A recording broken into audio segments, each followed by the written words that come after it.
Hello student, myself Anand Sharma, welcome to mindset education hub.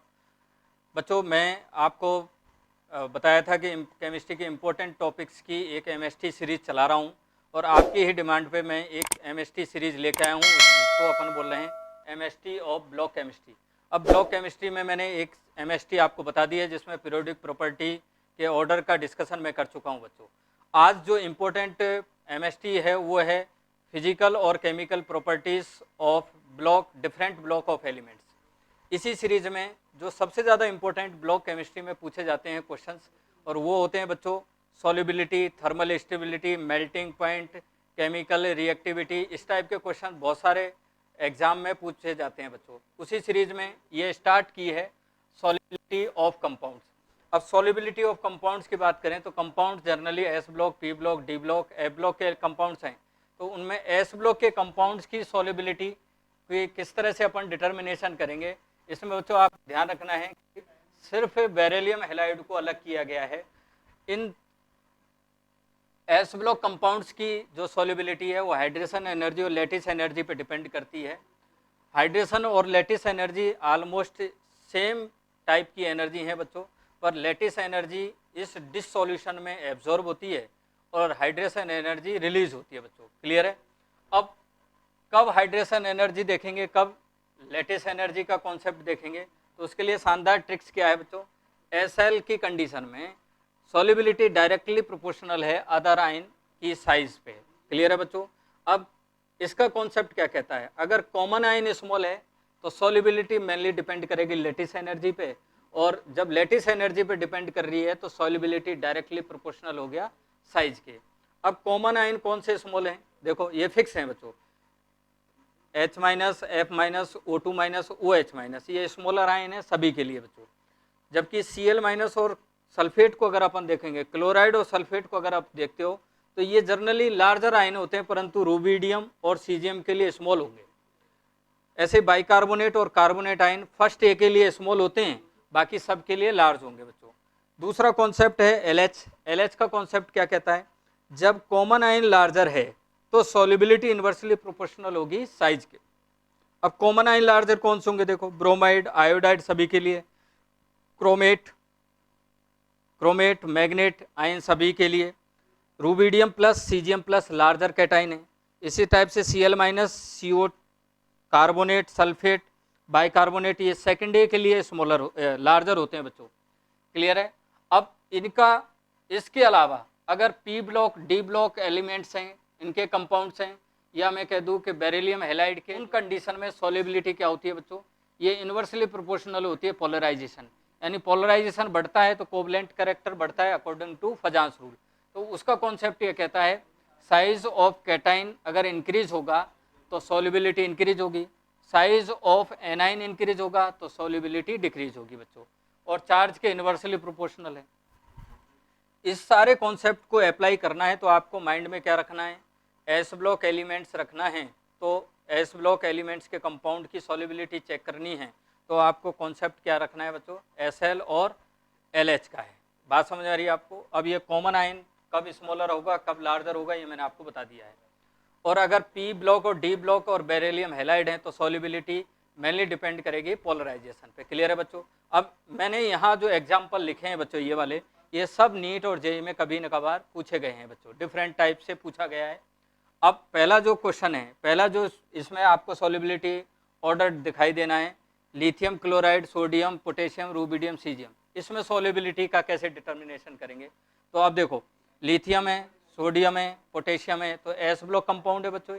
अब common ion कौन है यहाँ, Cl माइनस।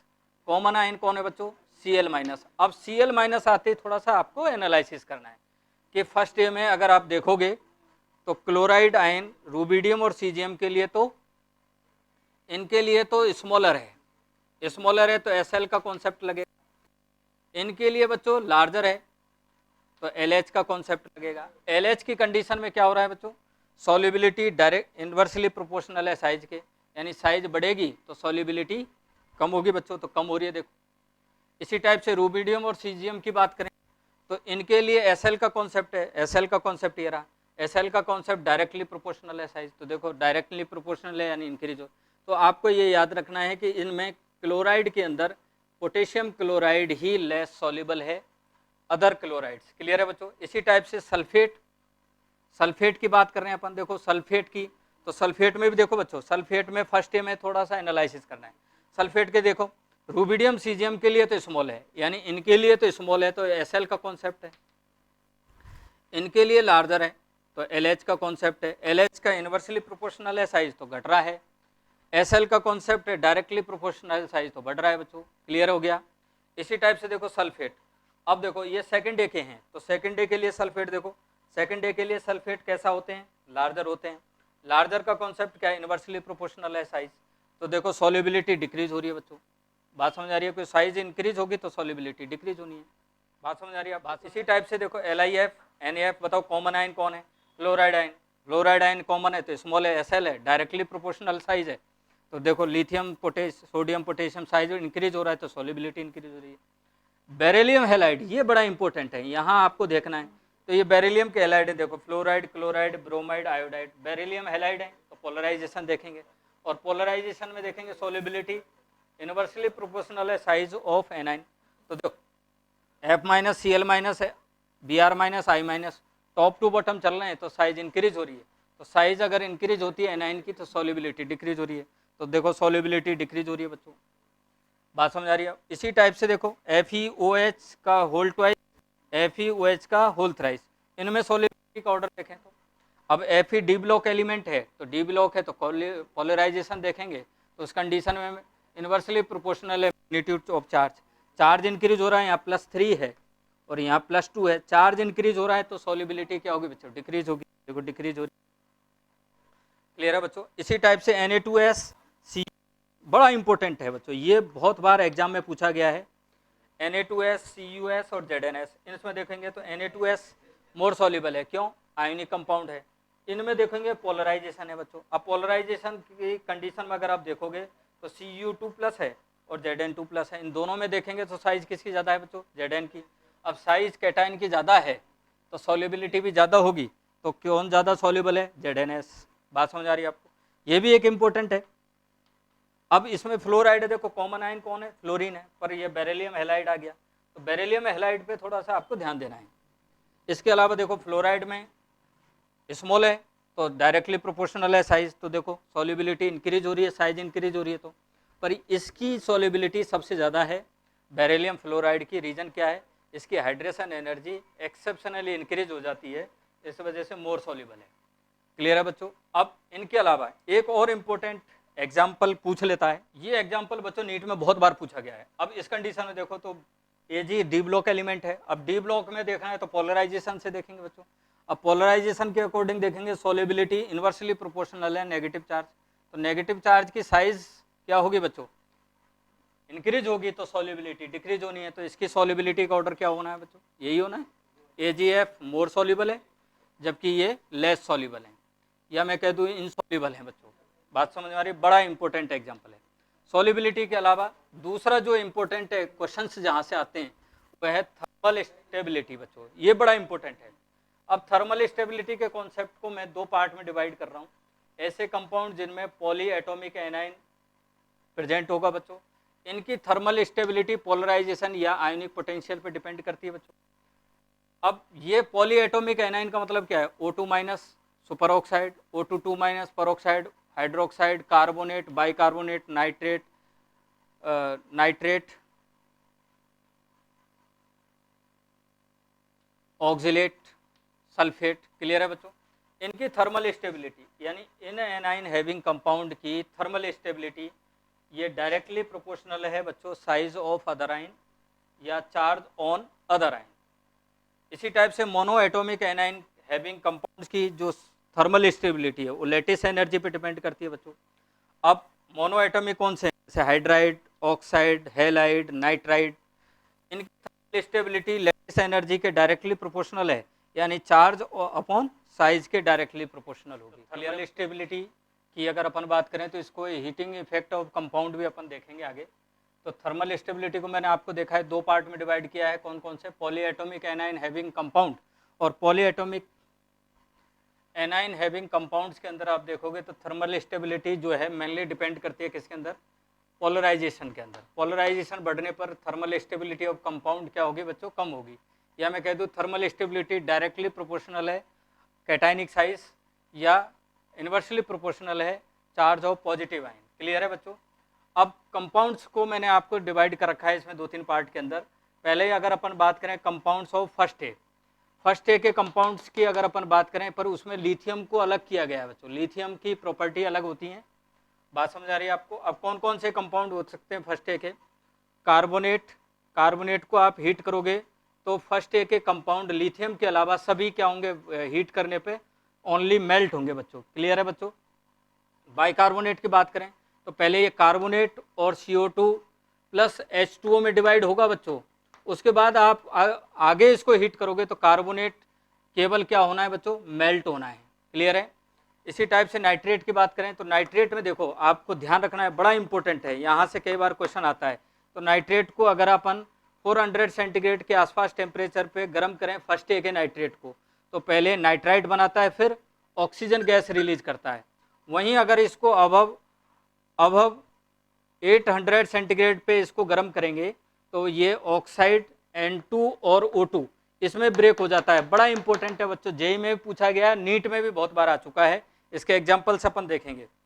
फिर अपन बात करें कि compounds of other than first A के अलावा अदर जो कंपाउंड्स हैं उनकी प्लस लिथियम के जो कंपाउंड्स हैं ये वाले, इन पर थर्मल स्टेबिलिटी या हीटिंग इफेक्ट क्या कहता है। कार्बोनेट है, अगर अदर देन फर्स्ट ए और लिथियम के साथ सभी जो एलिमेंट्स हैं उनके कार्बोनेट को आप हीट करिए, हीट करने पे ऑक्साइड और CO2 रिलीज करते हैं।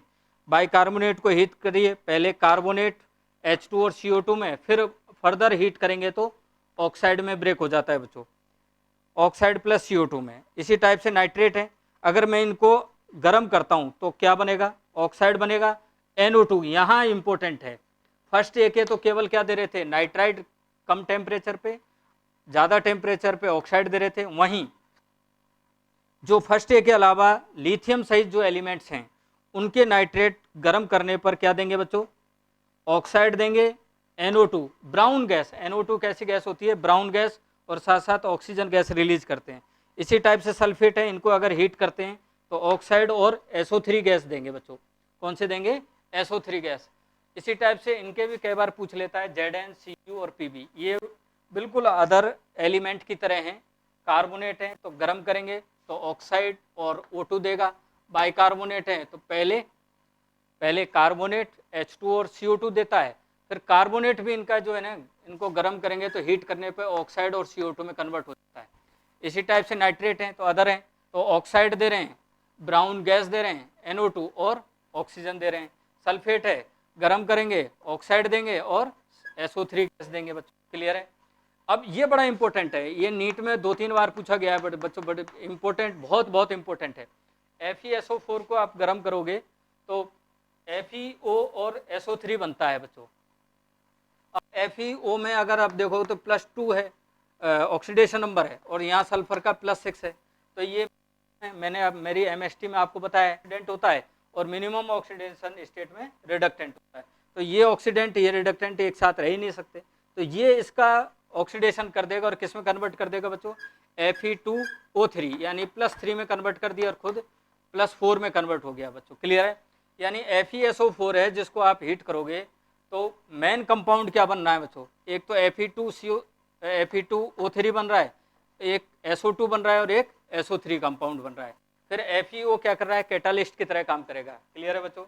इसी टाइप से अगर अपन कंपाउंड्स ऑफ हापा का मतलब H का मतलब Hg, A का मतलब Ag, P का मतलब Pt, A का मतलब Au, इनके जो कंपाउंड्स हैं इनको कार्बोनेट, बाइकार्बोनेट, नाइट्रेट, इनको आप गर्म करोगे तो ये प्योर मेटल में कन्वर्ट हो जाते हैं। कार्बोनेट है तो प्योर मेटल प्लस CO2 देता, बाइकार्बोनेट है तो प्योर मेटल प्लस H2 और CO2 देता, प्योर मेटल है नाइट्रेट में तो प्योर मेटल दे रहा है और साथ के साथ क्या देगा, NO2 और HO2 देना है। क्लियर है बच्चों। अब इसमें इस तरह से क्वेश्चन पूछे जाते हैं, बताओ फर्स्ट ए के कार्बोनेट की थर्मल स्टेबिलिटी का ऑर्डर क्या होना है। तो देखो कार्बोनेट पॉलीएटॉमिक एनाइन है, पॉलीएटॉमिक एनाइन की थर्मल स्टेबिलिटी डायरेक्टली प्रोपोर्शनल है साइज के। तो देखो साइज इंक्रीज हो ग्रुप के अंदर तो इनकी थर्मल स्टेबिलिटी भी इंक्रीज होनी है। तो मैं अगर इसको हीट करता हूं तो क्या बनेगा बताओ, लिथियम का है तो लिथियम के कार्बोनेट देखो, लिथियम के कार्बोनेट ऑक्साइड और CO2 में कन्वर्ट हो जाते हैं, Li2O और CO2 में कन्वर्ट हो गया। वहीं में अगर कितना भी टेम्परेचर पे हीट कर दीजिए तो ये केवल क्या होंगे बच्चों, फर्स्ट ए के कार्बोनेट हैं, तो फर्स्ट ए के कार्बोनेट ओनली मेल्ट होंगे बच्चों, मेल्ट होते हैं। अब लिथियम नाइट्रेट है, बताइए इसको गर्म करके, ये नीट में कई बार आ चुका है, लिथियम नाइट्रेट को गर्म करेंगे तो क्या बनेगा, तो देखो कौन सा कॉन्सेप्ट लगेगा, अदर देन लिथियम आ रहा है बेटा, लिथियम लिथियम नाइट्रेट की बात करेंगे तो ऑक्साइड दे रहा है, NO2 दे रहा है और O2 देगा, तो Li2O ब्राउन गैस और ऑक्सीजन दे रहा है बच्चों।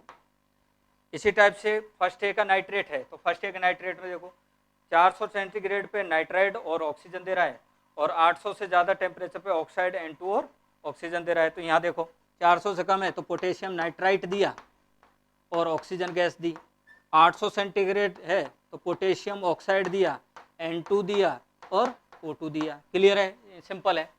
इसी टाइप से mono atomic anion having compounds की बात करें तो मोनो एटॉमिक एनाइन में देखो हाइड्राइड, हैलाइड, ऑक्साइड, नाइट्राइड, ये सब आते हैं बच्चों मोनो एटॉमिक में।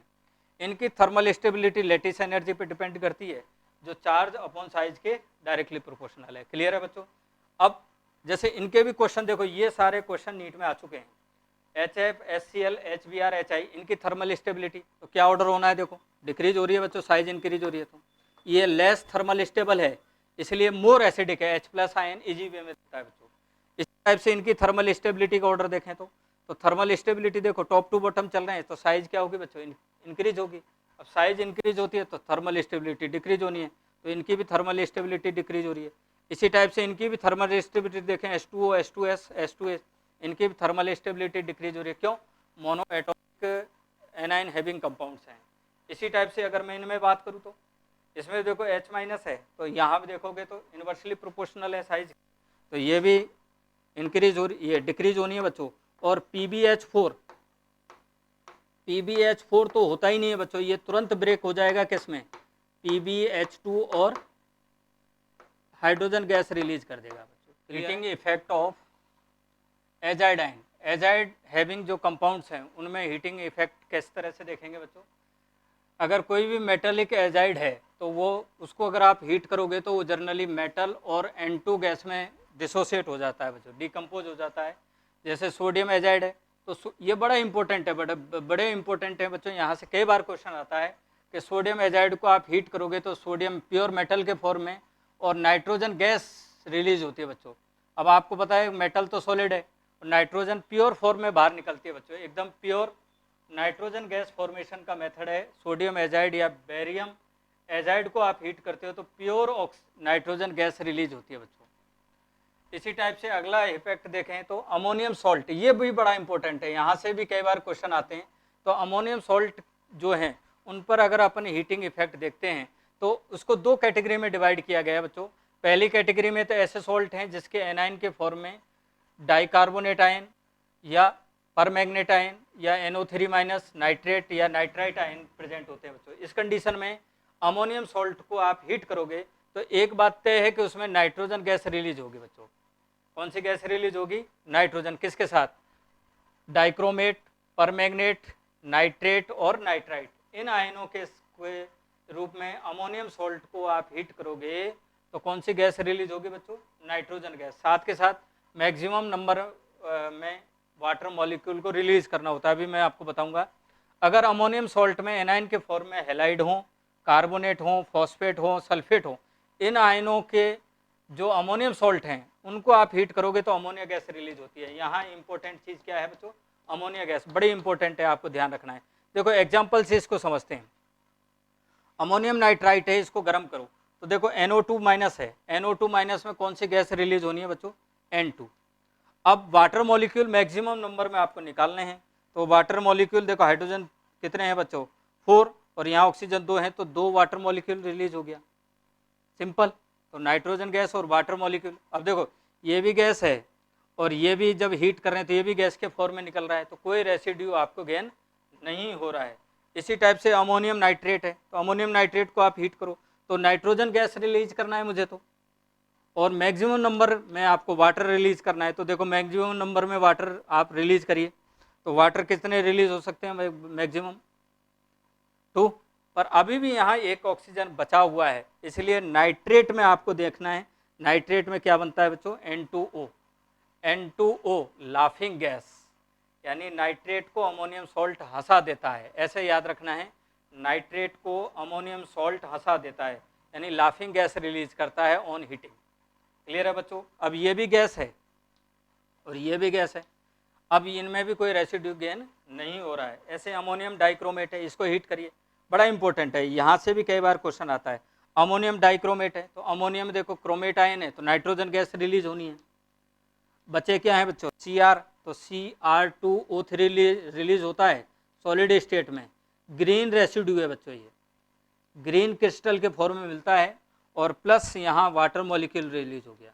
तो एकमात्र अमोनियम सॉल्ट है जिसमें आपको रेसिड्यू गेन हो रहा है, वो कौन सा है? Ammonium dichromate. और अमोनियम डाइक्रोमेट एक तरीका से नाइट्रोजन गैस फॉर्मेशन का भी मेथड है, पर प्योर नाइट्रोजन गैस आपको रिलीज करनी है तो एजाइड को हीट करके ही गेन कर सकते हैं। अमोनियम क्लोराइड है, इसको हीट करिए, देखो अब यहाँ Cl माइनस आ गया, Cl माइनस मतलब हेलाइड आ गया, तो कौन सी गैस रिलीज हो रही है बच्चों? NH3। अब NH3 के बाद जो बचा हुआ है उसको लिख देते हैं अपन HCl बच्चों। ऐसे अमोनियम कार्बोनेट है, इसको भी गर्म करो तो NH3 गैस रिलीज होगी। अब बचेगा क्या यहाँ? Carbonic acid. अब आपको पता है कार्बोनिक जो एसिड है ये भी लेस स्टेबल है, ये भी टूट जाएगा, तो ये क्या बन जाएगा लास्ट में? H2 और CO2। देखो ये भी गैस, ये भी गैस, और ये भी वेपर के फॉर्म में हो रहा है, तो यहाँ भी कोई रेसिड्यू गेन नहीं हो रहा है। तो आपको दो इंपॉर्टेंट चीज़ ध्यान रखना है, एक तो अमोनियम नाइट्राइट को गर्म करने पर हंसने लगता है, नाइट्रेट है गर्म करने पर हंसने लगता है, इसका मतलब N2O गैस रिलीज कर रहा है। अमोनियम डाइक्रोमेट है, वैसे अमोनियम सॉल्ट का कोई रेसिड्यू गेन नहीं होता है ऑन हीटिंग, पर अमोनियम डाइक्रोमेट का आपको ग्रीन रेसिड्यू गेन होता है। क्लियर है बच्चों? ऐसे ही अब heating effect of oxy acid की बात कर रहे हैं। अब ऑक्सी एसिड में आपको एक अलग केमिस्ट्री बना रहा हूँ, जिसमें मैं कंपाउंड के ऑक्साइड और ऑक्सी एसिड को डिटेल में आपको बताऊंगा बच्चों। क्लियर है? पर यहाँ इस केमिस्ट्री में बड़ा इंपॉर्टेंट है, क्योंकि हीटिंग इफेक्ट ऑक्सी एसिड का कई बार क्वेश्चन पूछा जाता है।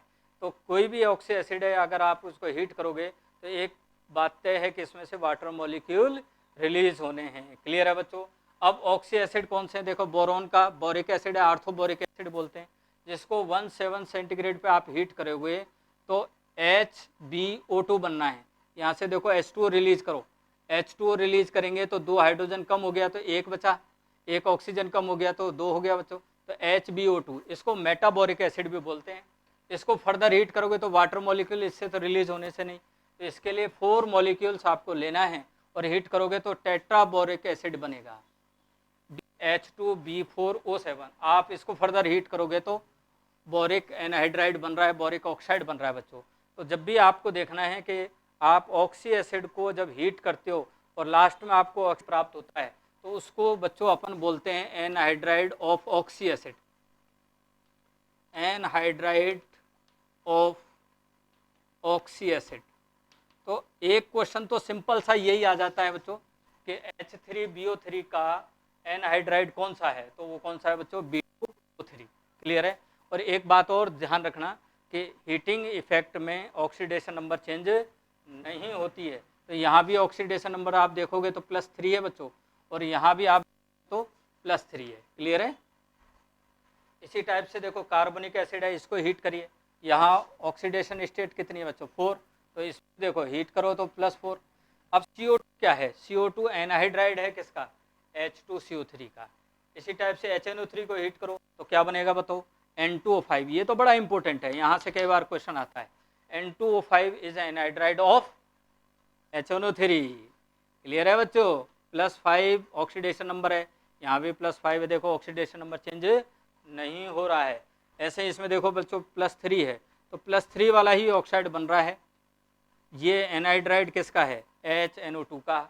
इसी टाइप से H3PO4 को आप हीट करो, तो हीट करोगे तो 2 मॉलिक्यूल्स आप लोगे इसके, तो 2 मॉलिक्यूल में से अगर वाटर मॉलिक्यूल रिमूव हो रहा है ये बात ध्यान रखना, 2 मॉलिक्यूल ऑक्सी एसिड में से वाटर मॉलिक्यूल रिलीज हो रहा है तो उसके नाम के आगे क्या लगा देते हैं अपन, क्या नाम लगा देते हैं बच्चों, पायरो। ये मैं आपको नेक्स्ट एमएसटी में आपको डिटेल बताऊंगा। तो यहाँ पायरोफॉस्फोरिक एसिड बन रहा है, फिर इसको हीट करो तो वाटर मॉलिक्यूल रिलीज करिए तो ये बनेगा H2P2O6। अब इसको फर्दर हीट करो तो H2O मॉलिक्यूल निकालो तो एक H2 और एक ऑक्सीजन, तो P2O5 हो गया। और P2O5 का जनरली एग्जिस्टेंस नहीं होता है, ये डाइमर के फॉर्म में स्टेबल है, कौन से, P4O10 के फॉर्म में। इसी टाइप से H3PO3 को आप हीट करोगे तो वाटर मॉलिक्यूल रिलीज करिए, एक मॉलिक्यूल में से निकल रहा है तो मेटा टर्म यूज में लेते हैं बच्चों, तो ये हो गया मेटा फास्फोरस एसिड। क्लियर है। अब यहाँ से आगे हीट करिए तो एक वाटर मॉलिक्यूल और रिमूव करिए तो क्या बनेगा, P2O3। P2O3 का जनरली एग्जिस्टेंस नहीं होता, ये भी डाइमर के फॉर्म में यानी P4O6 के फॉर्म में प्रेजेंट होता है।